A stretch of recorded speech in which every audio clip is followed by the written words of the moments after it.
right, well, good morning, everyone. Morning, Les. Good to see you. Good to have you back, maybe? Yeah? It's good to have you back, maybe? Yeah? Okay. Sometimes I stick my foot in my mouth and someone says I haven't been anywhere, and I just haven't had a chance to connect to them, and it looks like I don't notice them, and so I go through all that stuff in my head. But anyway, good to see you. Yes. All right, we're gonna possibly finish up Genesis 19. And I wanted to offer some different things here as I was reading through this, and things that I just find interesting. Oh yeah. No.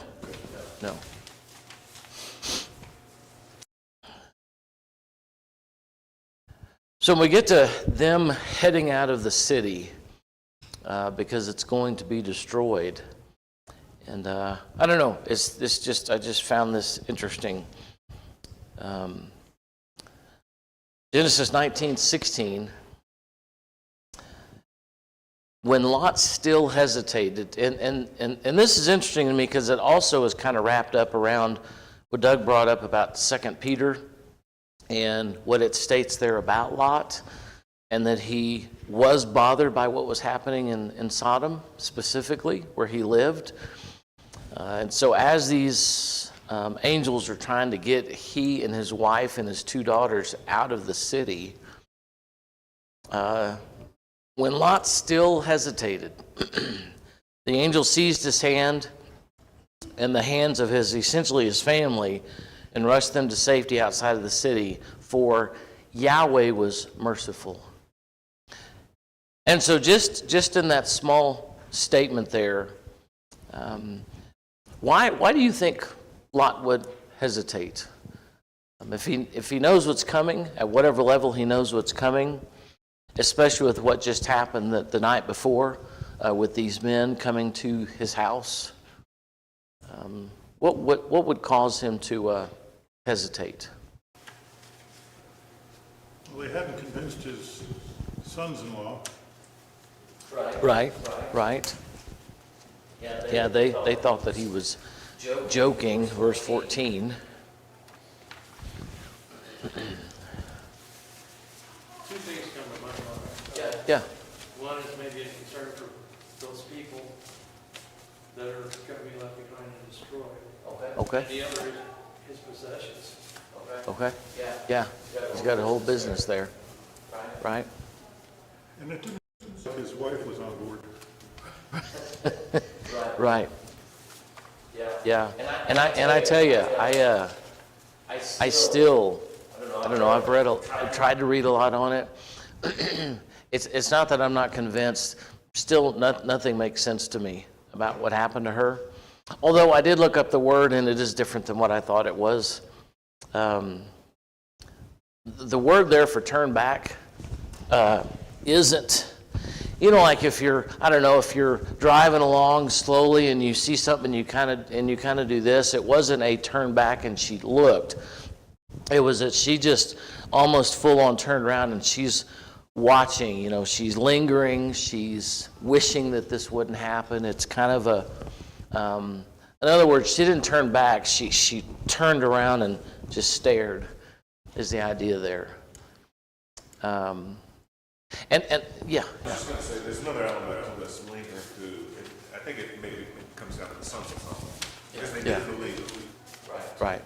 And he may be buying from the time, trying to convince them to get them out too. Because it doesn't appear that they get out. Right. Yeah. Well, and especially what's fixing to happen with the daughters. Yeah. So there are a lot of things here that are, I think, with a quick read over, there's a lot of gems here that we miss, because both Lot's hesitation and the angels grab him and his family and get them out of the city. But then on the way out, his wife, as the famous story goes, she lingers. And again, the word there doesn't, it's almost like she finds a rock and she just sits on it and observes and witnesses with a lot of sadness and frustration that Sodom is being destroyed as it is. In fact, that whole region is going to be destroyed. Yeah. In my mind, I've always, the Sunday school story version of this is that they were walking away and she turns around and then turns into a pillar of salt. But Right. there's a little bit of conflict there because it says the angels waited until they got to Zoar, was it? Right. Until they got to that city. Yeah. And then the destruction began. So it wasn't until they were actually at Zoar Yeah. they destroyed the city. So they were there. Yeah. Yeah. She, gazed upon the Gazed. Yeah. I'm not sure she believed it was going to be destroyed. She wanted to go back. She didn't want to leave in the first place. She thinks Yeah. her husband's a fool. Yeah. Yeah. So that's what I understood as she turns,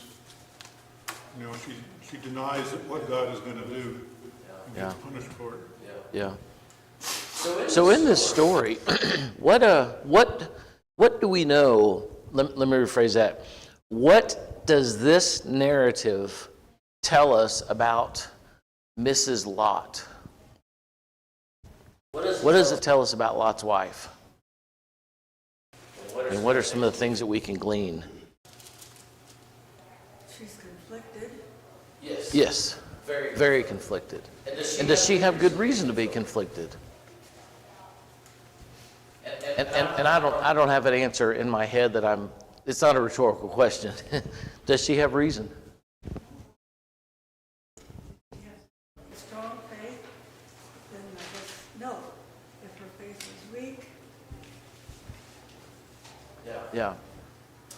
And I think in part, that's quite honestly why I struggle, wrestle a little bit, if that's the word, with what 2 Peter says, not in terms of questioning it, but even Lot himself has his moments.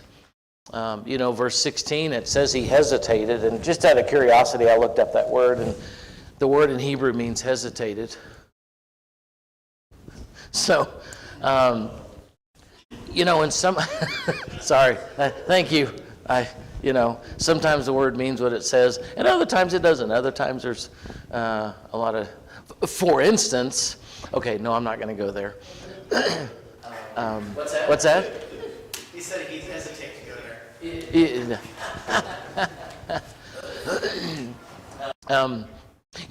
I am going to go there. A little side note here, a little preface, not a preface, that's not a side note. A little aside is I was listening to some things about this and some other Hebrew areas, and when I don't think it was Martin Luther, maybe it was Wendell Tyndall, whenever they were translating these texts, the word angel and the word baptize and the word, let's see, what other word could there be? I can't think of any other one. Were not words. In other words, the idea of transliterating is you create a word out of what ultimately is going to be a Greek word. So angels didn't exist, not the angels, but the word angel didn't exist before this translation happened. And instead of calling it a messenger, they took angelos and made it angel. And the same thing with baptism. Now, the guys I was listening to, it's like, why did they do this? And there doesn't seem to be a good reason as to why they wouldn't translate the word into what it is, which is a messenger. Anyway, so that's kind of the humor behind hesitated means he hesitated. So Lot hesitates. And that could mean that he pulled back. It could mean that he, it could mean any number of things. Lot hesitates, and the angel grabbed him and his wife. Lot's wife, if you will, hesitates, or actually just sits and watches. And there's no, what do you call it? There's no rebuke. And until we sat here and camped on this and have been studying it, that lingering thing's always been there. is not so much that God's not fair, but God, I don't understand here. I don't get why not rebuke her? Why not grab her? Why not do any number of things but turn her into a pillar of salt? Yeah. Lot's hesitation in hers is maybe she longed for that life. Right. Lot's hesitation might have been, my family's, I gotta get people out of here, or get back Yeah. and do stuff, Right. that kind of thing. Right. Yeah, and that's one of the, There might have been yeah, for me personally, at whatever level that I am a very loose scholar, that's one of the things that I'm having a hard time connecting the dots is, and even when, the angel and he have that conversation, the angel tells him where to go, and he says, hey, can we go to Zoar? Because X, Y, and Z, it's a small town and whatever. And the angel, not lets him do it, but agrees to that plan. So there's a lot of stuff in here that's very interesting. The angel clearly said, run for your lives and don't look back or stop anymore. Right. I always assumed that it was because God knew her heart. And she was more connected to the people in Babel than she was to what the angel wanted her to do. Maybe so. Yeah. Well, and Luke records Jesus using this as an example. Yeah. When the Son of Man is revealed. So Right. in Yeah. that context, Yeah. he's saying, remember Lot's wife. Right. And so the thing was, what he was telling the people is, when the Son of Man is revealed, don't look back. That's basically Right. what he's saying. Look Right. forward to the Son. Yeah. Move forward and don't be Lot's wife. You just gave me a huge epiphany. Wow. Cool. Thank you. You don't know what you did. Thank you. So, with that in mind, what do we know about, and I hope this line of questioning is interesting to y'all, because it's not just interesting to me. This is how I process these things. What do we know about Lot's, broadly put, her faith, her confidence in Yahweh? What do we know about it? Before the whole pillar of salt thing, what do we know about her faith? And I would suggest the answer is 0. All we know, what do we know about her? She's Lot's wife. That's all we know. That's all that we're given. Gave birth to 2 daughters and has 2 possible sons-in-laws. They're not there yet, but they're engaged. And in fact, other than 2 Peter 2, what do we know about Lot? What do we know possibly about Lot's background? I don't know, 20 years before this? He looked and saw the best land, and that's what he wanted when it came to him and Abraham. Yeah, and he saw that whole thing. What do we know about Lot's dad and his grandfather? And we do know. With Terah and Haran. Terah and Haran. And I bring all this up because when you get to Genesis, 11? And it introduces Lot's family, which is Terah, his uncle, and Haran, his dad, who dies in is they were idol worshippers. They were, as it states, they worshipped other Elohim. They were in Babylon, right? Is south of Babylon, so they were there. And it's fairly much believed by scholars that Abraham probably worked in a pagan temple with his dad, selling stuff. That's what they did in Babylon. They had God for everything. And so whenever God comes to Abram and calls him, when Yahweh comes to him and calls him, and then, if you remember, what was it, last Sunday or Sunday before last, Terah takes Abram, Sarah, and Lot, and they go to Haran, and they live there for, I don't know, a couple of decades possibly. And then when Terah dies, God calls Abram from Haran to go down to Canaan. Now, I walked through all that because for some reason in my brain, he called him from Ur, and then they went up to Haran and down. But he didn't call him from Ur. He called him from Haran. So Lot's brain, his mind, is with pagan stuff because God didn't call Lot. He called Abram. So when we get to this place, again, without 2 Peter 2, and I don't mean 2 Peter 2 without it, that we don't need it. I'm saying without that information, that one verse, we don't know a whole lot about Lot other than he's with Abram. And he chose this city and is doing business there. His whole family's going to be there. His sons-in-laws are there. That's where they live. And when these angels go to take them out of the city because it's going to be destroyed, verse 15.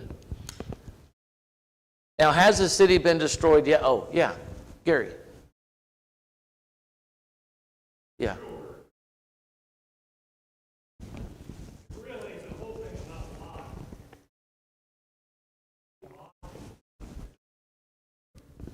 Right. Right.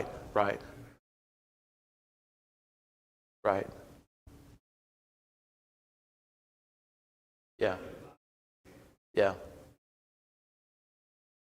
Right. No, that's a good point. It's very possible for me to get in the weeds about this stuff. But yes, the whole chapter 19 is, but to that point, God is still going to destroy Sodom and ultimately Gomorrah and that whole area, because Zoar was going to be there, but they didn't destroy it because that's where Lot was going to go. That whole area is going to get destroyed. But before that happens, in verse 15, it hadn't been destroyed yet. And so it's an issue of Lot and his family trusting Yahweh through these angels that this is going to happen. Sodom is going to be destroyed. So verse 16, Lot still hesitated. Because on the way out, these angels had to be insistent. They had to almost pull them out of the city before the destruction happens. And even with that, it's the next morning before they started doing this. Point. Yeah. Abram never asks God to save Lot. Right. It's down to if there are only 10 righteous people. Right. Yeah. So Yeah. I got a little off topic there in my own head. Were there 10 people? Obviously not. Obviously not. Were there 5? There's not. It's questionable whether there were 4. Questionable whether there were 4. So how many people get out of the city? 4. Lot, his wife, and 2 daughters. Yeah. Lot, his wife, and 2 daughters. Because again, we have to infer from what happens at the end of 19 that the sons-in-laws didn't come because of what happens with Lot and his daughters. So God still destroys the city, and that's where I was going to go next. Verse 16, rushed them to safety outside of the city for what? Yahweh was merciful. So to Gary's point, this story is not only about, if you think about how this whole thing starts, is Yahweh and these 2 messengers are walking by. Abram goes out to get them and to have hospitality. They eat together. They have the whole conversation about what's going to happen to Sodom. The messengers go down to Sodom, and then Abram and Yahweh have this whole conversation about what is worth saving this city. The city is wicked, and if you will, talks him down to 10 people. And so you have that mercy that is already shown that God has, that Yahweh has for people. And also, you know, Gomorrah is not mentioned till the end, but the whole emphasis here is Sodom. And we've already mentioned this. Why Sodom? Because that's where Lot is. That's where family is. And so here we find Yahweh is merciful. So what are some thoughts you have about that? Anybody? Just the fact that that's mentioned here. He seized his hand and the hands of his wife, his 2 daughters, rushed them out of the city to safety outside of the city. And why did they do that? Because Yahweh's merciful. That's the whole reason for all of this, because Yahweh is merciful. So what does his mercy point to? What is he merciful toward? The 4 of them. The 4 of them. And why are they important? Those are connected to Abram. One could argue that because he greeted the angels as they came into the city and he gave them hospitality and protected them from the crowd. True. So he was acting as a righteous man. Yeah. True. And two, I think, Bob, is either your point or Jonathan's, that he knew what the city was like when the sun went down. And so he almost wrangled these guys to, you know, not only do you not want to stay in the city courts after sun goes down, but I'm not going to let you. You're going to come to my house because it's not safe. And so shows them hospitality. And then even as that whole event happens, you find Lot stepping outside of his house, dealing with this whole group of men, trying to talk them down to not do this evil thing. So how did, well, they knew because they said what they wanted to do. And then, of course, the angels pull Lot in and strike the guys with blindness. And so it's interesting, all the different layers that are going on here for Yahweh to say that Yahweh was merciful by getting these 4 people out of this city. And not only are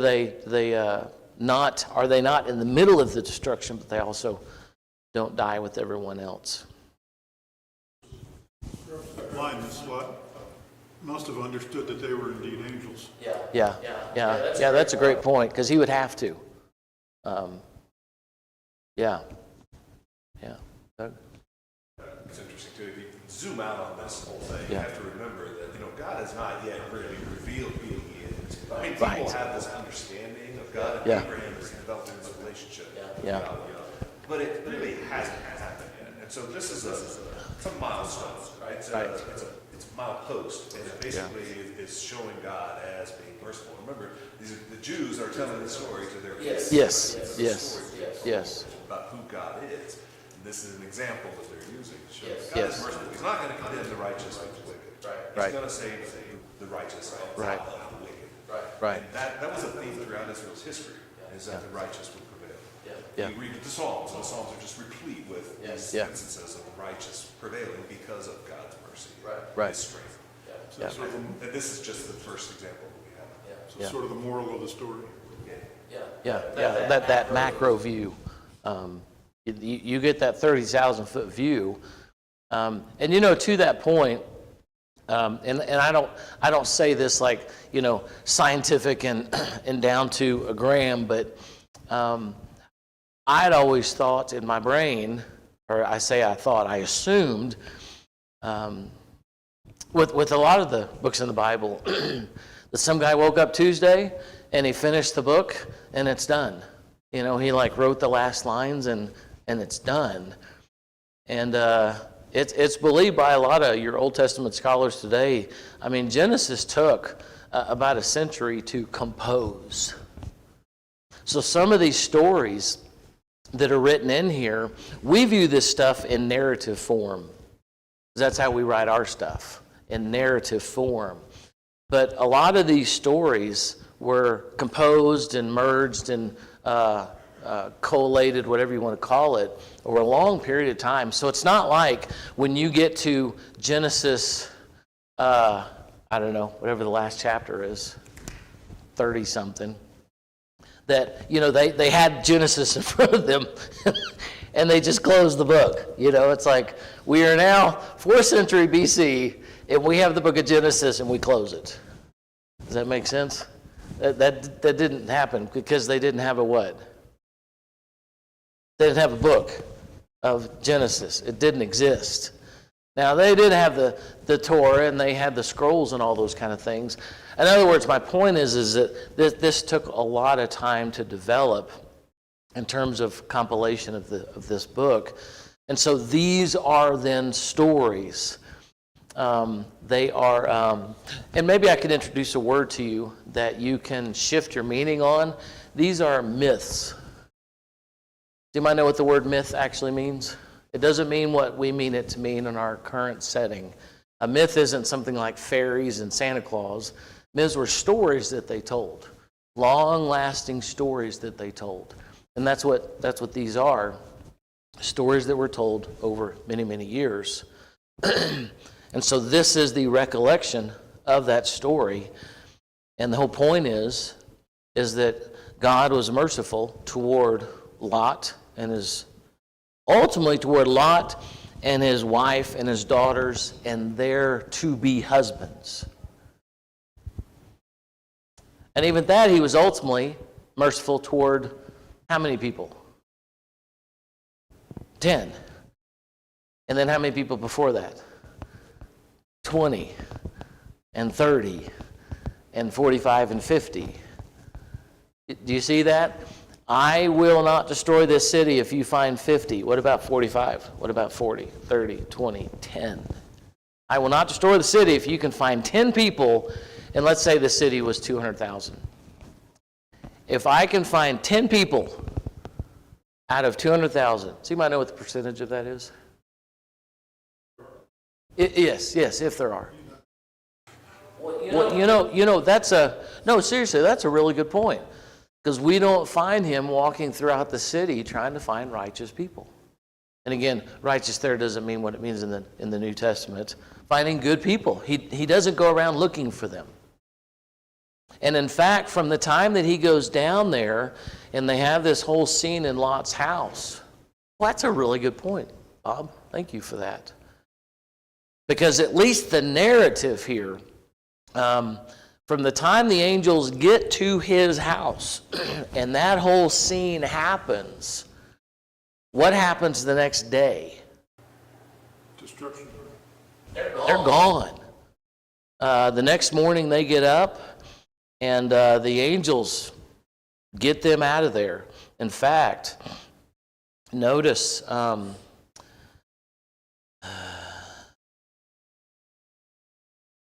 verse 15. Is that 15?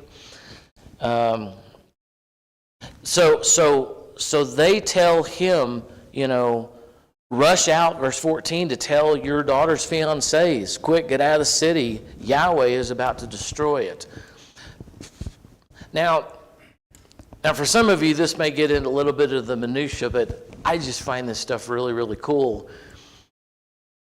Lot is going to tell his future sons-in-laws, get out of the city because Yahweh, not Yahweh Elohim, at least doesn't say that here, is going to destroy it.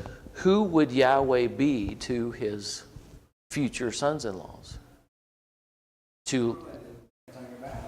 Probably didn't know. This is Sodom.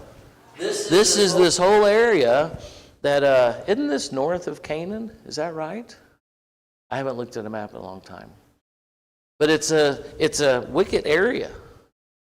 So it's just curious that would be put there. What would Yahweh mean? He's going to destroy the city. And what does destroy mean? Is it like Rome coming against Jerusalem and laying flat the whole place? So get out of the city. The Lord is going to destroy it. Yeah. We always hear about Sodom and Gomorrah, but in Deuteronomy 29, it says, 2 more cities, Admah and Zeboim, were also overthrown. Yes. I think was kind of a limited geographic area. Yeah. The thing I heard, what it was kind of like really loosely, like this Snake River bed, this whole area that's kind of, it's not a desert, but real flat area. Yeah, a valley. So we need to be destroyed? What's that? So we need to be destroyed?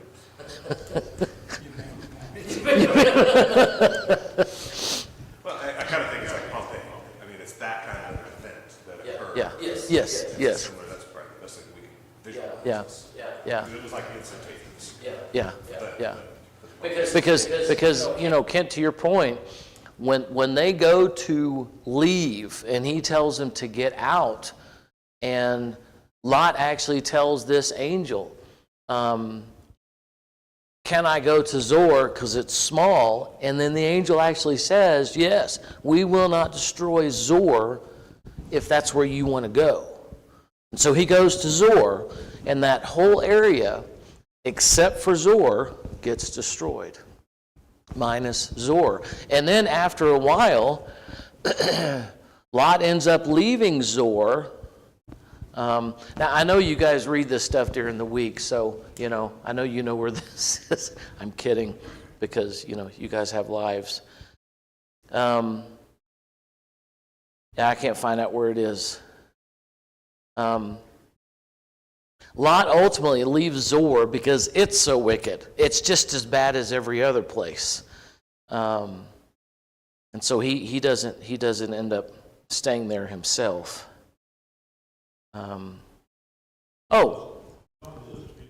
Yes, it was. Yeah. Verse 30, afterward, Lot left Zoar because he was afraid of the people there, and he went to live in a cave in the mountains with his 2 daughters. And then that's when this whole situation happens. So, I don't know, for me, there's a lot of really cool questions here in terms of a lot of the things that happen. And I would encourage you guys, and maybe you already do this, I don't question God. There's just some of this stuff that is curious to me, and why Lot's hesitation didn't deem the same outcome as his wife's hesitation. But it's very possible that her hesitation was, as stated, it was I think, Linda, you pointed this out, her hesitation wasn't, what Lot's was. It's like she sat on a rock, and she was like, look, I don't want to do this, but you grabbed my arm and you pulled me out. But she had a very different attitude about the whole thing. And I tried to find some metaphors or some, cultural situation about the whole pillar of salt and the metaphor that might be. And I'm not saying the pillar of salt was a metaphor that didn't happen. I'm saying why a pillar of salt, and why cause that to happen. So yeah, God does ultimately destroy the whole thing. She looks back and was turned into a pillar of salt. Verse 27, Abraham gets up early that morning and hurried out to the place where he had stood in the Lord's presence. Oh, that's the other thing I wanted to mention. That may be a good place for us to stop. Is at no point do we find either one of these men recognizing that this is Yahweh, that this is Yahweh in the flesh. Now, to Bob's point, we might infer that as Lot witnesses